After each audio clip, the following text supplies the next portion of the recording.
human being of all time. What are those, fours? That's the perfect intro. Are we live? What's going on, my brother? What's going on? Everything I'd good? like to welcome everybody to episode number Thanks. 3. We're off to a chaotic start. No, it's all good, man. What it is, what it is. I know you long enough. Episode number 3. Welcome to the Elements. 3 for Duro? See that? I was playing. We planned that, right? And we're gonna get into one of the dopest artists in Thanks, man. the country. I try.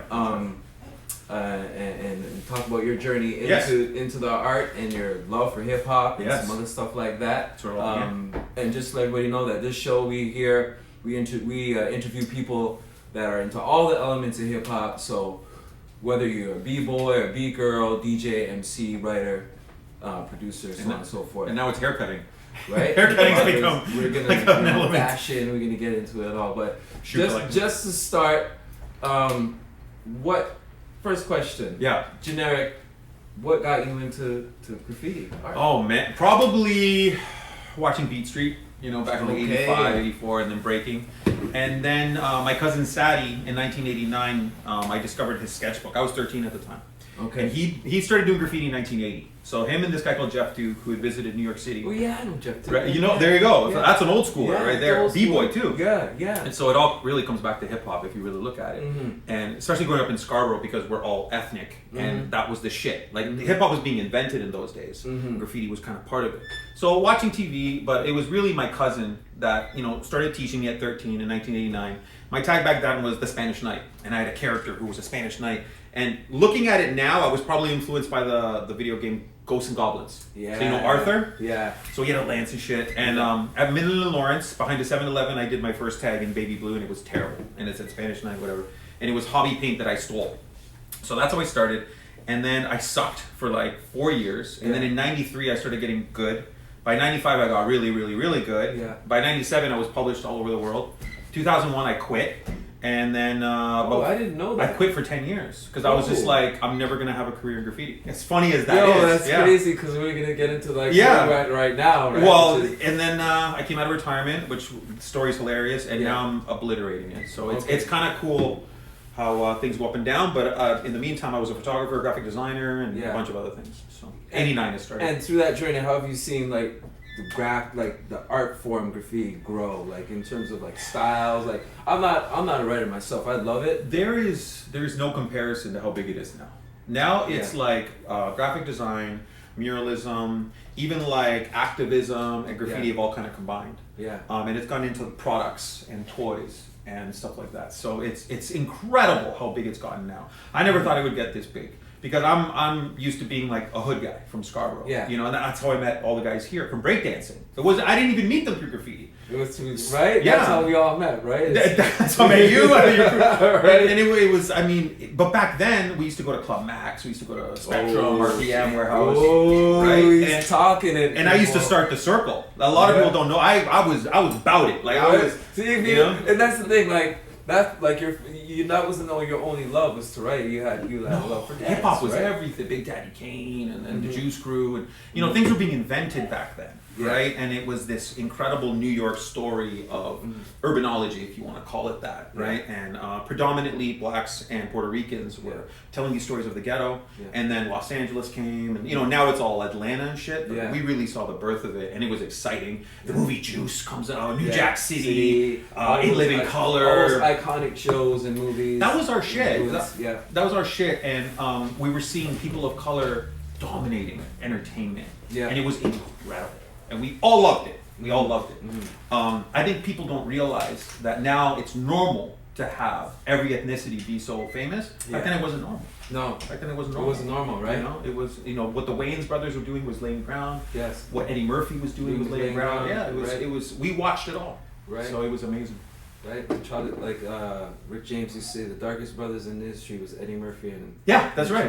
Yeah, that's right. Yeah, Wesley Snipes. Wesley Snipes. Right? I love Wesley Snipes, by the way. Right? Oh my god, I'm a big fan. It was actually kind of like the new thing to have a dark male play a lead role. It was almost like a blockbuster movie. It's hard to explain to kids now, but I mean, you see the new rappers.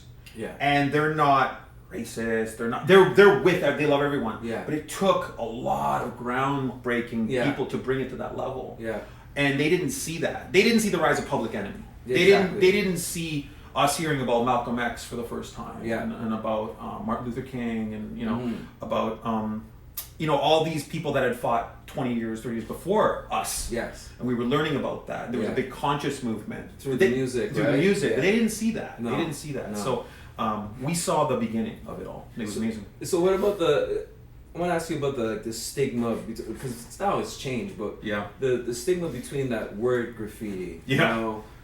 Kids running out bombing and hitting up buildings and so on and so forth. And what do you feel about that? The whole attitude and that whole, That's a great question. So in 1993, I was on Rap City with my friends Fats Gap and Scam. What's up, Scam? And that was the first time anybody of Canadian graffiti was on TV. It was on Rap City, and it was a store called D-Day on Yonge and Eglinton, or Yonge and Shepherd. And we were on, and after that, we announced that there was going to be a graffiti meeting at some junkyard. Oh, okay. And that's when every single writer met in the entire city. We're getting juice right Yeah, now. yeah. And you can ask Whisper. Whisper was there. So Whisper introduced me and Whisper and Real. We all became friends. Yeah. And then Whisper and Real showed me all the locations downtown. Because we Okay. didn't know, because I'm from Scarborough. Yeah. And I was the only guy from Scarborough. Yeah. Scam was like North York, and then the rest of the guys were downtown. Mm-hmm. So then we all started meeting up from there. And then that's when really the graffiti scene in Toronto started exploding, was 93 onward. Yeah, because I remember you guys coming out hard, even on the RT lineup. Yeah. I was gonna mention that. That's a famous wall That was my shit. So I had a very different reality. So down here it was like there's Keel, which was very well known. Which Keel wall. me and my cousin actually painted. If you actually want to know the first end to end of Keel, it was like Rekka, Kane, Ren, I think one other Hope, and then me and my cousin did 50 feet, and it said Chile. So we're Chileno. Yeah. And then in '95 they painted over it, and then this war happened, and everything got squashed or whatever. But it was like we were down there early. From day one. That was because my cousin showed me. I didn't know what Keel was. He showed it to me. He's like, oh, that's my side of the. But that was the shit. Yeah, Keel's the shit because you see it from the subway. Mm-hmm. So I had the RT line. So I'm like, okay, you know what? I got the biggest gallery in Canada. So I got to go out at 3 a.m. and I got to bomb it all. And then I did the Seven Dwarves. Yeah, Scarborough, that's for the Socrates. classic one. If you anyway, is it still there? No, they painted over it it lasted 11 years. 11. Yeah. That was a classic piece when you're riding in on the RT. Yeah. And you see the Seven Dwarves. And it was hip hop. So one guy was on the mic, one guy was on the other guy was, I don't know what they were all doing, but they were all hip hop. Every time you lean on that table, I'm sorry to cut it, man. I hate to cut it, but every time you lean on that table, it's just. Nobody wants to hear that. Nobody wants to hear that. You gotta say it all together. Die with the squeak. It's don't worry, I'm gonna edit that up. How many viewers do we have, by the way? We got 3 people watching. Okay, good. Yeah. They're gonna the retake is gonna be good. Okay. Yeah, we're gonna upload just to let you guys know. All right. We're gonna upload it on YouTube. It's all raw. We got a little more here. That actually made it. That was a good part of it right here. Right. So and your journey again through around '93, you guys started to blow up, and you said you kind of took a break. Was that the time? 2001, I moved out. I moved to right across from Much Music. Actually, Insight and Licks live in my old house. So that's even another crazy thing. Okay. So they've kept on the graffiti thing 20 years later. I moved out and I had a little graffiti store there, and I just. I painted in New York City in the Bronx. I painted with Scene and Tats Crew. Oh. And it's like, you don't get bigger than Scene. Yeah. He's the godfather. Yeah. So I'm painting with Scene and Case. I'm like, wow, I did it. I painted with the godfather. And then after that, I'm like, there's nothing left to do. Yeah. And, back then there wasn't jobs. There wasn't this Banksy thing, this Shepard Fairey thing, this Cause thing. There was nothing. Yeah. There was just guys that we knew, and that was it. They weren't famous to the whole world. Yeah. So I quit. I got into graphic design hard, got into photography hard, opened up a recording studio hard, and then 5 years ago I came out of retirement. But I quit solidly for 10 years, yeah. That's insane, man. Because I always thought you were always just steamrolling right through, and I was, but I painted like crazy for so long, and I burned out. Everywhere, man. And then when you do all this effort and you really don't make that much money, and you don't, you get the occasional job. Yeah. But we're talking the '90s here. Yeah. We're not talking now where this is possible. Yeah. Right. Yeah. So I just moved on to other things, but then something happened across the street that got me out of retirement. So, you know what I mean? Yeah. So let's talk about now, because it's amazing with the BMX bikes. That changed drastically, yeah. I want to get into that, but let's just talk about where you're going now with the murals. I go on your gram and I'm just like, you have the entire like Scarborough Town Center like Yeah, 65 lit, feet by 65 feet Yeah. lit. Yeah. Just That's this design, yeah. yeah, that design right there. You're in like the Hilroy. Yep. The 100-year anniversary. The 100th anniversary. Like, Google. Google. DJ Tiesto, Las Vegas. LA Dodgers. So you've completely taken the art form and jumped right into. Yeah. I changed up myself. So this is where like my pure like, how do I say this properly? My ego comes out, right? So Yeah. I let go of graffiti because I'm like, I've been there, done that. Yeah. 10 years go by and this whole new dynamic comes out of like reality TV, the Kardashians, Yeah. and all this like some stuff I call fuckboy art, Yeah. right? Yeah. And it was new to me. I didn't understand what this was, like Yeah. celebrity portraits, Jean-Michel Basquiat, like crowns, and like Yeah. you know what I'm Yeah. getting at, right? Yeah. Like that style, Yeah. the Mr. Brainwash Yes. shit, right? Yeah. And so what I didn't realize was when that movie came out, Exit to the Gift Shop, Mhm. great film. Mhm. But what it did, it kind of made all these rich suburban guys think that they could do graffiti if they just add drips and make it look urban, whatever the fuck that means. Yes. Right? Yeah. And so I didn't know this. Right. And I'm Yeah. like, what the fuck's going on here? Yeah. You've never done illegal graffiti. Yeah. And you think that you belong in a gallery and all this shit. Yeah. It's photocopied. You're like, whatever. Yeah. So 5 years ago, what I was alluding to before, but something happened that really burned my fucking soul, was this nightclub rebranded and they opened up. Okay. And they hired this guy, and they were calling him the king of graffiti, the king for Canada. And I'm like, who? Now, I know everyone in graffiti. Like, Yeah. if you're good, I give you respect. Of Like, course. if it's like someone I know, hey, respect. Of Good course. for you. You got the gig. You Yeah. made some money. I'd never heard of this guy my entire life. Oh, okay. So this is, And he's doing characters of a certain board game, and he's doing money symbols and all that shit. And I'm like, what the fuck is going on here? Right? I was really confused. I'm calling Ottawa. I'm calling Winnipeg. I'm Yeah. calling Vancouver. So I find out it's this rich kid, and he moved to LA, and he met Brainwash. And I found out that the entire concept of what graffiti was had changed. yeah. It wasn't about letters. It wasn't about New York. It wasn't about hip hop. It was some new shit. Yeah. It was some hanging out with rich guys shit. Yeah. Yeah. I didn't like it. I got really angry, right? Yeah. And then at that exact same time, my gallbladder blew up, and I was in the hospital, and I was an hour away from death. So I had to learn how to walk again. I had to, and didn't I come in? Remember, I had the tubes come in, and that Yeah. So I had, so that's why I have like a bump here. You went through a journey. Yeah. And while I was in the hospital, Case visits me, my partner of Yeah. 25 years. Big up Case. And Case big is up my Case. boy. He's in Vancouver right now. He's killing it. Yeah. And so I go, yo, Case, I'm in the hospital. I'm like, yo, so I hadn't seen him in years, and he hadn't done graffiti in a long time either. And I'm like, yo, there's all this new fuckboy shit out. Thanks, Jordan. Yeah. We need to come out of retirement. TDV Yeah. needs to come and slap these guys. Yeah. And he's like, yeah. So it was kind of the impetus for me to come out. Yeah. So right when I came out of the hospital, I get a job because I knew all the nightclub people that I was doing nightclub photography. My boy Jonathan calls me, and he has this place called Locals Only, Yes. and it's the hottest club on King of Bathurst. Place to right? see with the camera. That's right. That's right. Place Yeah. to see with the camera. And so he knew me, and he's like, "Oh, you're doing graffiti again?" And I'm like, "Yeah." He's like, "Come paint my place." So I paint it. Instantly, everyone goes crazy. I'm like, "Oh, wicked." yeah. Then I got a job 2 weeks later, which really changed my life, and it was called Brooklyn. So Yes, I've seen that. so at the time, but this turns into something else. But you're gonna see what I'm talking about. Yeah. What year was that? So that was 4 years ago. Got it. So at the time, there was no such thing as like a selfie mural. Yeah. That hadn't existed yet. Yeah. Everyone's still doing the same letters, the same shit, right? So I come in, they're like, "Oh, there's these wings in Miami that girls take pictures with.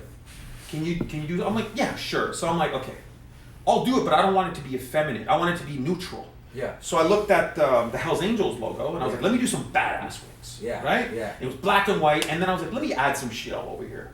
And I was like, "All right, did it." They were happy. I walked away, and I'm like, "I don't know if anyone's gonna take pictures with it. Like, I don't know if people get it." Yeah. Remember, this is 4 years ago. Yeah. It wasn't selfie world like now. Yeah. So the first week, and then they're like, "Can you add a hashtag?" I'm like, yeah, I added the hashtag, cool. So I'm sitting there waiting, and you get like 2, 3, and then 10, then 20, and then it started working. Then it got out, like there's a selfie mural. And it wasn't just like, no one cared that I did it. It was just new. It was new. Yeah. Oh my God, the wings. Yeah. But the way I did it was badass. Yeah. So guys would get into Yeah, it too. you Guys did. are on their motorcycle, they're Yeah. on the bike. And then it turned into this thing that was huge.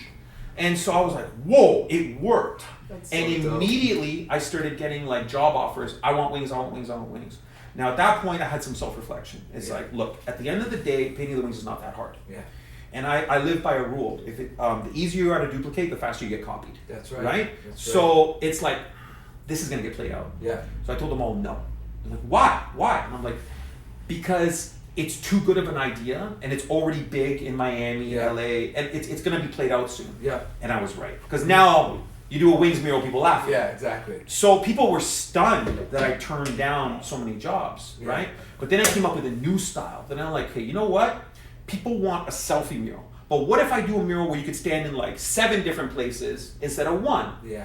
So how about, because I love graffiti and because I love words, I do an entire what's called word wall. So I created I reinvented myself, and then it worked.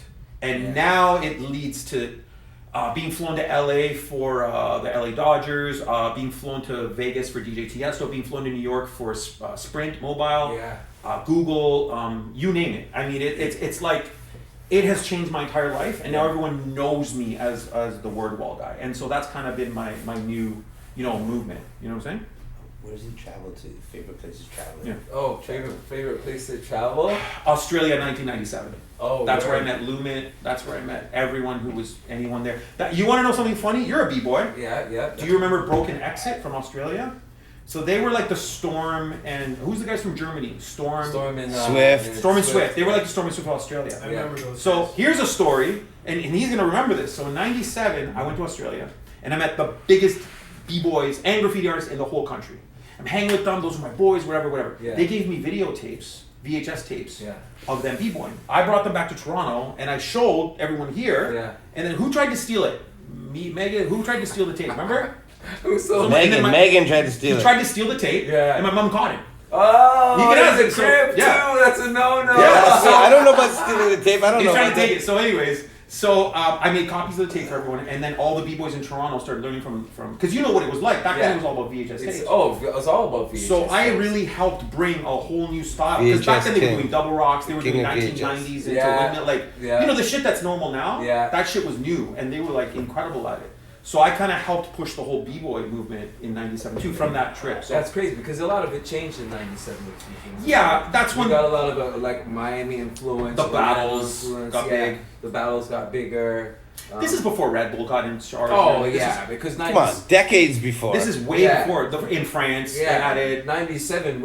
That's like Bag of Tricks is peaking. We're just about to win a UK championship. Yes. So that's the time where everything is like hip hop is so like It's new. It's fresh. new, it's fresh and all that. Let's get some b-boys to dance at this party. Right. The bikes. Yes.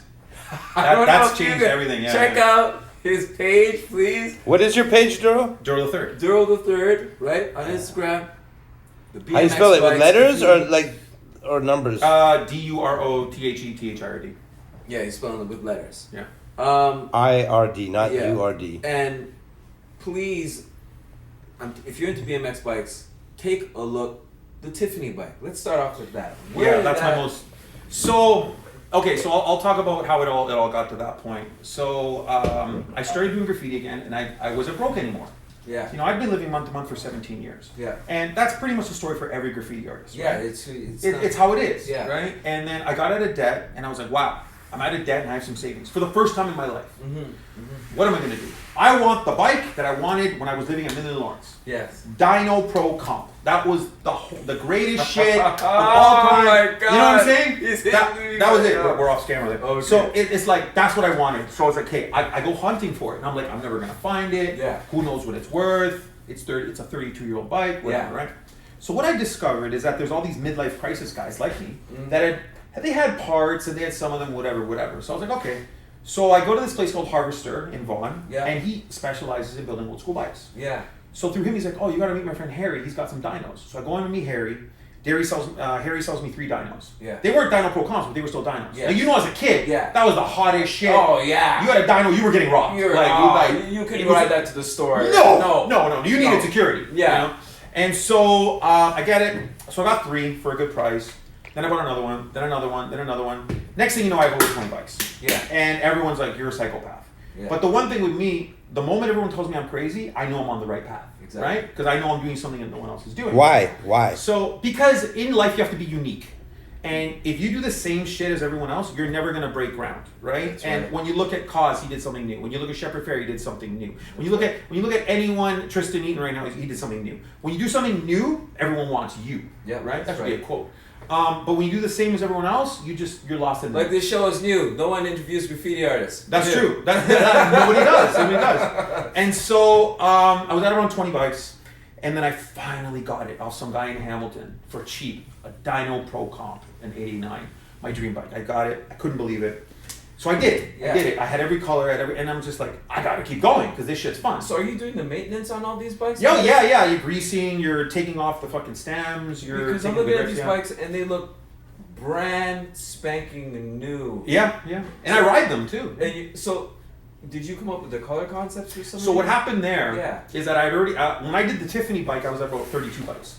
So I'm sitting there with all my friends, and I'm like, I've done every color. I've done red, blue, Yeah. which I want to do shades. Yeah. So then my friend Yusuf goes, why don't you do that blue that all the rappers are into now? Yeah. So I was like, what, Tiffany's blue? And he goes, yeah. So I was like, okay, I'll do that. Yeah. So I was like, but I gotta go all out. I gotta put the most expensive parts on it. I gotta do custom decals. Yeah. Right, whatever. So I started doing it, and then all of a sudden I get this random message from New Jersey. The guy's like, bro, I love what you're doing. I would love to do pads for you made out of Italian leather. And I was like, what? And then he shows me what he does. He does $100,000 interiors for Porsches. This guy's elite, right? I'm like, yeah. So now he's my boy. So we go through it all. Whatever, we finish it. Yeah. And then I launch it to the world. And I had already made a deal with a blog on Instagram. Because right now, vintage BMX is really exploding. Oh, my. Aesop Ferg, DJ Yeah. Khaled, my boy Just Blaze, well, I'll talk about in a second. Blaze? Tyson Beckford reached out to me 3 days ago to buy a bike. It's really, really getting big now, Right? right? Didn't you even say Snoop Dogg and all these people? So that's going to come later. So that's going to come. I'll tell you that in a second. Oh my God. So basically, I finished the bike, and I'd already made a deal with this blog called vintage_BMX_bikes. Yeah. And he was around like 13,000. Now he's at 20, and he's a friend of mine from Australia. So I made a deal. I go, listen, I'm making all these crazy bikes, but I make money from graffiti. How about I give you the bikes first, and then I'll post them? He's like, 100%. Yeah. I post it, blew up. Like, blew the fuck up. 99% of the comments are like, you're insane, this is incredible. And then Yeah. 1% are like, you're a loser, this is stupid. Like, you're gonna get a couple Of haters, course right? you get the haters, yeah. And Haters. so I'm like, all right, that's cool. But it blows up, and then through that, I think I met Just Blaze. So Just Blaze has 29 bikes, right? He becomes my boy. And me and Just Blaze are gonna be doing some stuff soon too. He lives in New Jersey. Yeah, So then I'm talking to Blaze. Blaze is the coolest. Like yeah, he's like, this is mad he's cool. showing me videos, and you see like, I'm like, what's that? He's like, oh yeah, it's a Dr. Dre. And he's showing me like platinum records in the back, and right. So he's like he's a real guy. He's a real collector. So he's like, yo, I like what you're doing. I like what you're doing. I start meeting all the top collectors in the States, right? Yeah. All of them. Miami, New Jersey, Colorado. I got a bike yesterday from SoCal, from California. So I started meeting all the top guys. I started making a name for myself. And then I released the Lakers bike, blows the fuck up again. Yeah. And then I'm looking on my Instagram, and then rest in peace. yeah, and I did that bike because my powder coater wanted to do something called Disco Purple. Powder coating works. Yeah. Yeah, because exactly that. It sparkles. Yeah. It's 3 different layers. It's like lowrider shit. Oh, okay. It's Latino lowrider shit. Okay. So I posted, it goes viral like crazy, and then I see Mr. Cartoon ads. And I love Mr. Cartoon. Oh, right? Mr. Cartoon is dope. And so I'm like, whoa. So he's liking all my bikes. I DM him, I'm like, I've been a fan for 25 years. I love what you do. I even have all my Joker gear from 95, whatever. He DMs me back. Bro, I love what you're doing with the bikes. Your letters are dope, whatever. We become friends. So I'm like, yo, let's build you a bike. And he's like, that'd be dope, right? Yeah. So I previewed the bike. I can show you the bike here. We previewed the bike about 2 weeks ago. Yeah. I'm building him a Live Strong Nike bike because he did a bike. He does Nike shoes. Lance Armstrong colors. That's right. Yeah. And then he goes to me, bro, I'll get Lance Armstrong to take a picture of it. I'm like, this is incredible, right? Oh. And so I build the bike for him. It's pretty much done. We just got to powder coat it. Yeah. The stickers are all done, whatever. As soon as I post that, forget it. Then like so many celebrities start adding me, everyone from the West Coast. Oh. So I start deciding, you know what? Let me start posting this on TikTok. Yeah. Now TikTok to me is like hot white girls dancing. Like it's goofy, right? Or I'm like, kids. Not just white girls, everything. from the top, whatever, right? And then the stupid lasers. Whatever. So I'm like, okay, let me try it out. Yeah. So I post the Lakers bike. 500,000. Right now it's at 550,000 views. Like, whoa. I post another bike, an Eddie Fiola Yellow, 1.1 million views. Right now I'm at 2.55 million. Oh my god. So right now I am the biggest guy in the entire world for freestyle BMX. Like there's not even like a second place. I am so killing it. When you look at the comments, when you look at the numbers. So what happened last week is beyond even my dreams. So I'm doing a toy with Clutter Magazine, actually hooked up by the Heister over there. So much love to him. Collective. Hydro Fresh. And the toys are going to be here exclusively, Okay, so everyone's going to love it. Now through him, he hooked me up with another company, which will be a big surprise, who has done official merchandise for GT. Okay. And they've already contacted me. So I contacted Cartoons and I'm like, we're gonna make this big. Because me and Cartoons had a big 2-year plan. Yeah. We're gonna do Ice Bikes, we're gonna get attention, and then eventually we're gonna get official collabs. Yeah. Well, that happened in 3 hours. Wow. So You should be able in to- 3 hours I got the phone call from LA. Yeah. So you're gonna see official Durothethird merchandise with GT, official bikes, and a ton of other surprises. This is my first time talking about this because I've kind of kept this hush hush. Oh, so you're getting exclusive. Exclusive right here. We're hashing it all out right now, and we are all beyond excited. And what I told them is that I want to be the Anthony Bourdain of BMX. I want to go to all over the States and I want to interview all the top collectors. I want to interview all the top celebrities. Yeah. Because Just Blaze, it's not just him. It's Alicia Keys. It's Swiss Beats. Wow. It's Aesop Ferg. It's like a lot of big celebrities are getting into it now. Yeah. Khalid. Yeah, that's right. Tyson Beckford, great guy. Yeah. Yo, Tyson told me he'd been riding BMX since he was 82. I've always loved the BMX. You have to, because it's part of our childhood. Part of our childhood. And when people you talk know, about... Bookie in New Jack City is there you go, Bookie, yeah. I'm a big Chris Rock fan, by the way, too. You know, right? I love that scene. And like, you know that, like, it's as part of hip hop and urban culture as anything. Like BMX was there, yeah, definitely. right? Definitely. And we were all there. Like everybody loved the tricks, the flashy colors. Yeah.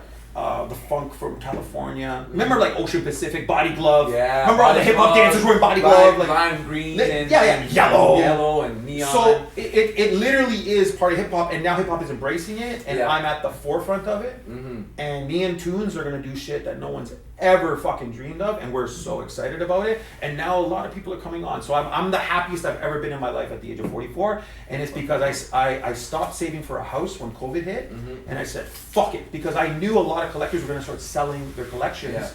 Because of COVID. Yeah. So I was like, okay, where there's chaos, there's opportunity. Yeah. So I spent obscene amount of money buying up so many, and now I'm at 51 bikes. Right? Nice. So now I have so many, I can't even collect mine anymore. So now I just build for people. Yeah. So if you go to my house, you'll see this bike's for this guy, this bike's for this guy. And so now we're gonna start building bikes for people, for companies. I'm gonna start touring them, and it's turned into something which is incredible. Me and Just Blaze will do something in New Jersey. I'm gonna bring 6 bikes down there. You can bust those bikes. We'll do a little jam. It's really cool, man. Like these guys have become my friends, and it's very strange. Like when you have a brotherhood of BMX together, it's a tight bond. Yeah. Like you really text each other. Yo, check this out. Check this. It's because you're looking at parts and everything that's gonna make build the bike, and so it's a community, right? And you can't get these parts. Like there's this one thing called the frame extender. Yeah. It used to sell for $19.99 in the late 80s or the 90s. Now it sells for $1,000 American.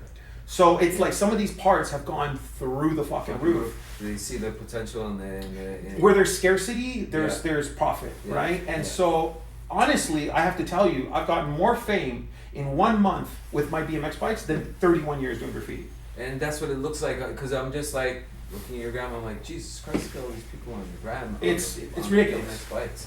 They go ape shit. They go crazy. I post one dyno and they're like, oh my god, and everyone's like, the memories. Yo, I remember I couldn't afford it. I got mine stolen. Yeah, all the memories. You know, Number one generic question. Yeah. Right? Favorite graffiti artist of all time, or just on top the five, list, top 3, top 10. Hex, Canadian? Slick, Lumit, Scene, Tats Crew, Wayne, Cantu. Man, there's so many. From Canada, Insight, Case. Fuck, there's so many. Virus used to do really good shit. Vancouver back in the days. Yeah. I can't even. I mean, there's so many good guys. Who do you rate that's really good? That's not your favorite style. You can't say that. That's not my favorite. I mean, I respect everyone as long as they don't do the fuckboy shit. Because if you're doing like the celebrity portraits with the drips and all that, if you go online, I think they call it derivative art now because now it's gone to cartoon characters. Yeah. And that I can't. It's not even graffiti. Well, the paint now is gone on to the shoes. What do you think about That's that? amazing. Yeah, so you see a lot of the writers I'm friends with a couple. Mm-hmm. I'm friends with a guy called Hard 13. I think he'd come here a long time ago. Yeah. Friends with another guy called Tragic 68 or something. Mm-hmm. He's really good. That has blown my mind. So Yeah. I'm really happy all those guys are getting paid and doing Yeah. cool shit. Yeah. Because I feel that because of social media, art has really come back hard. Yes. And so you go on TikTok and you see people painting and it gets like 1 million views. And you go on Yeah. Instagram and you see like a time lapse of someone doing some shit. Exactly. So I think it's rather amazing what the art scene has become because of social media. Yeah. Because so many people were doing art, but they were shy. Yeah. So they won't even show themselves, but like, yo, that shit's hype, and then they get respect. Okay. So it's really, it's pretty. We're seeing another revolution of street art now. Yes. It's really incredible. I love it. Yes. You know? Okay. So we always do this. We're coming down to the end of it. Duro, thank you for coming. Anytime. We'll do part 2. We'll do part 2. We're riding our bikes next time. Yeah. So I'm gonna probably try to get a bike built, but want to thank you for coming through. Make sure you check him out on Instagram, Durothethird. All right, and check out all the stuff that he's doing. He's blowing it up big right now. What would be your favorite toy in the collective? Probably. You get to do close it on up your- cam. Probably. Be careful. Hold it with your I would say easily. I mean, I love the Michael Jackson shit. That shit's incredible Okay. because Michael's incredible. But I would probably say something Simpsons Oh. because I'm a huge Simpsons fan. So Okay. this is new. This is incredible. Ah. Itchy and scratchy. I like the SpongeBob shit. That shit's incredible. The Street Fighter stuff is mind blowing because I'm doing a Street Fighter bike actually. Oh. And actually, I'm thinking now I should do a Boba Fett bike because I'm a big Mandalorian fan. Oh, I love the Mandalorian. So- Mandalorian's sick. Mandalorian season 2 coming. But I mean, I'd probably say the Simpsons shit. That shit is Yo, hilarious. didn't you have a big collection of Simpsons? I had the biggest collection in all of Canada, and I sold it for $400. So, you know what I mean? So that sucks. But yeah, these are all incredible. I mean, I love that this shit exists. You know what I mean? Right. Like this wasn't available when we were kids. No, man. This, you know what I'm Do you saying? think graffiti can translate into this toy? I mean, it has, but when you see what me and a bunch of the West Coast guys have planned, it's going to translate properly. Because a lot of the guys that do this are graphic designers. They're not graffiti guys. We're going to bring actual graffiti to these. Well, graphic designers sometimes holler at the graffiti, right? They all do. Everybody references graffiti. So right? if you have graffiti and graphic, so why don't you be a grr? Like I'm down with that. and a graphic. And that's it, people. Round of applause.